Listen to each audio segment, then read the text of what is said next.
बाबा के अंगना चानन घन गछिया, शीतल बहे बसात गे माई, शीतल बहे बसात गे माई।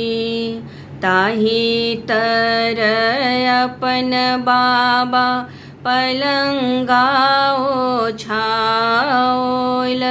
सुतला पीतांबर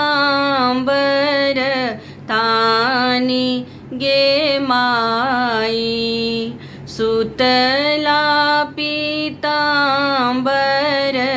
तानी गे माई।